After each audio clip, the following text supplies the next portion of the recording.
You've heard Dr. Brothers talking about Dawn. You've heard everybody else talking about her. I'd like to introduce you to Dawn and Riley.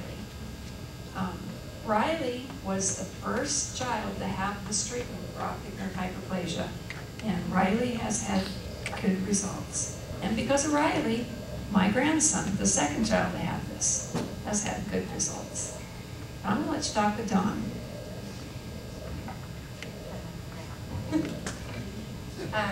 It's good to see you all here, and I'll try to hurry through and just kind of give you the quick nerdy of our trip and experience. As Dr. Brothers described, our adventures up to the point of making the decision to go. In 2006, in Missouri, we had the stem cell amendment, and if you live in Missouri, you know exactly what I'm talking about because there's a lot of controversy associated with it. And it was at that point that I didn't know anything about stem cells, and I started doing research just because I had heard of the controversy that was going on. The more research I did, the more I discovered if there was ever going to be a cure for my daughter, it was going to be through stem cells. There's nothing surgically we can do to a nerve. It will not regenerate itself if we were to transplant it or try to repair it in some way. So we volunteered for the campaign in 2006. During that and immediately following, I just continued my own research to, I had basically a form letter that I was sending out to any facility throughout the world that was doing anything with stem cells, and I would give them a description of her diagnosis and tell them a little bit about her. Of course, didn't get into great detail, a couple of paragraphs. My thinking was that, you know, one door may open to a door that's just a step closer, and that's all that I could ask for. I really didn't have any hope that somebody was going to say, yeah, bring her on over to, you know, Ireland or Australia, or I can't even begin to tell you all the places that I had contacted.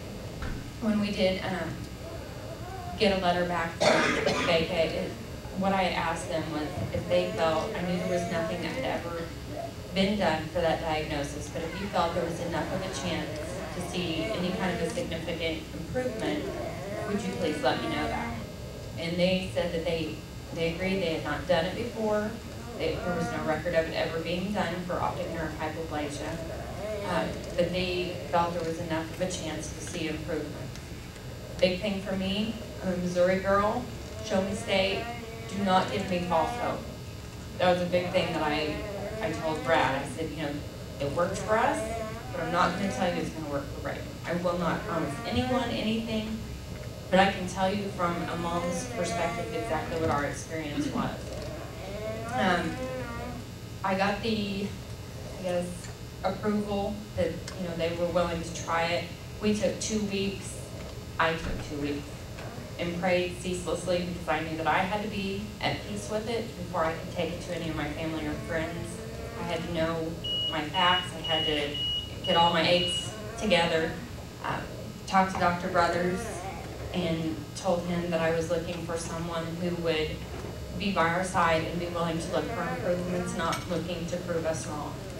And obviously, he's been there the entire time. Our pediatrician, we were extremely blessed there too. His reaction was, if there's an answer, this is it, and you need to go. I know that most people do not get that kind of cooperation.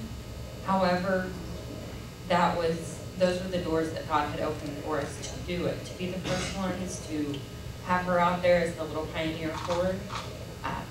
ONH, none of the parents with children with ONH or septo-optic dysplasia, SOD, have hope. We are not given any kind of hope at all from the time we get the diagnosis.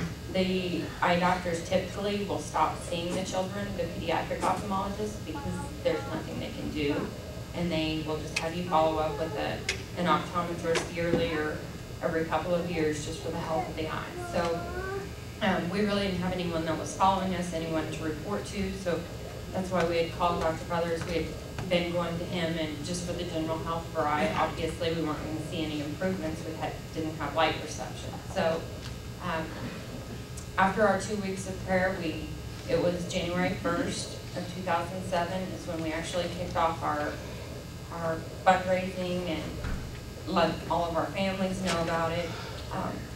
Had a lot of reactions, but overall, a lot of support. Our verse that helped us get through it was Romans 12:12, to be joyful in hope, patient in affliction, and faithful in prayer. And the way the community,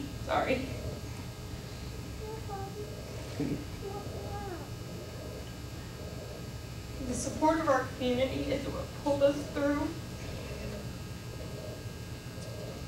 But it was our faith that got us there. We had made up bracelets. Sorry, and it's your fault. You started me on this overhand thing earlier.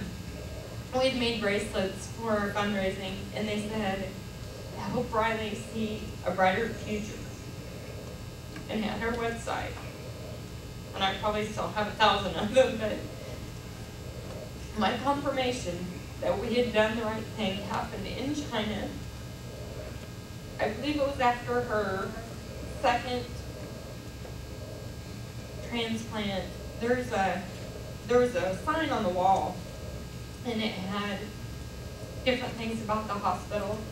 And across the bottom of it, it said, I've got pictures, and stood in the hall bawling for probably an hour and had several doctors thinking I was having a breakdown, but it said, everyone deserves a brighter future. And I looked at my wristband, and I took it off, and I gave it to the doctor. And I thanked him. And I shared with him, that was my opportunity to share with him that it was God. That was our confirmation that we'd done what we were led to do. I'm sorry, I don't know why I'm so emotional, but...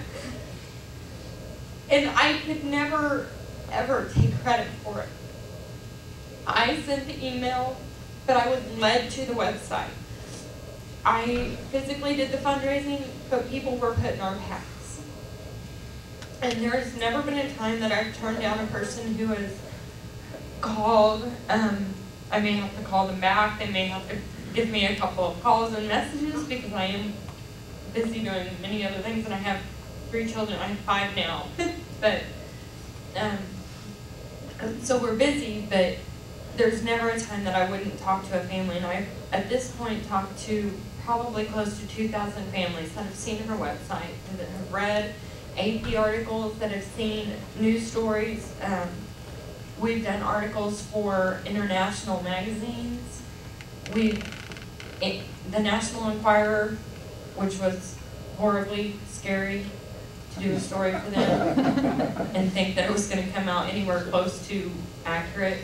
And ironically, it had probably the least amount of typos and miscommunication in it.